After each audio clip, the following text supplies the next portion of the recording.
else had a question, sorry. What's up, buddy? Who inspired you? Who inspired me? Yeah. Musically, I was really into classic music. Baby boomer rock was my first love. Sort of like the 1960s generation and stuff. But my musical idol was my dad, and because he had this really beautiful voice. It's kind of like a natural Irish tenor. And he was really into, like, you know, the Beatles and the Allman Brothers and Chicago, Blood, Sweat and Tears, Jethro Tull, the Doors.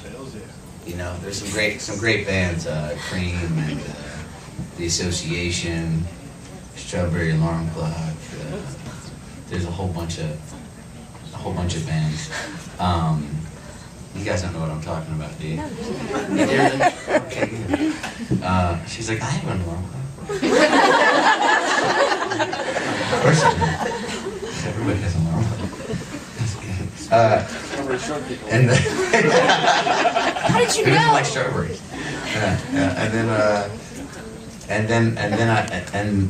My dad's father was a musician.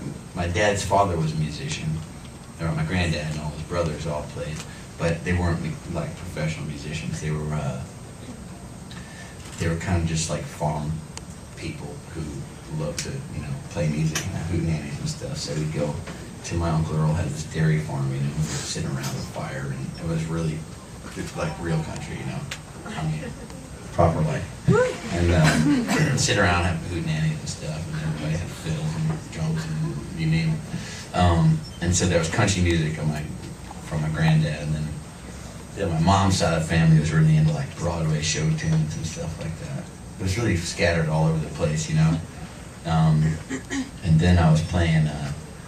I was playing with playing music in a boxing gym where my brother was training. My brother used to train, and a friend of ours was a fighter, and we played at the gym at night with the trainer's son, who was a drummer.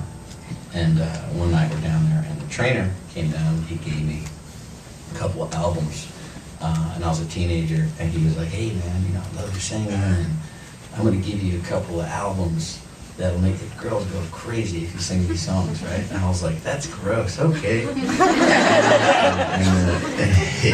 And I was like, "Well, give me the goods, man." You know? So he gave me a couple of albums, and one was a Sam Cooke album that he had kind of put together, and one was a Ray Charles album he had kind of put together. And especially the Sam Cooke stuff, I really fell in love with.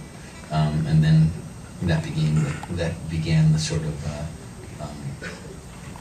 my affection for early 1960s, late 1950s soul music, you know. So it's really scattered my musical taste. It's hard for me to pick one. If I was to choose one music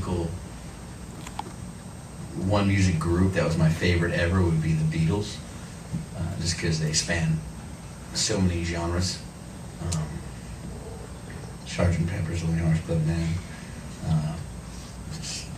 best album ever written. Then I love the Billy Joel's album Glass Houses is a great record. Goodbye Old Brick Road, Elton John record is great. Etta James, that last record is great. There's a lot of really good ones. Donny Hathaway, Everything is Everything is a great record. That's 1970 still. Bob Dylan's amazing. Boots of Spanish Leather, best lyrics ever written. There's a lot of these. And, Cat Stevens was cool until he got really weird. They never should let that guy near water.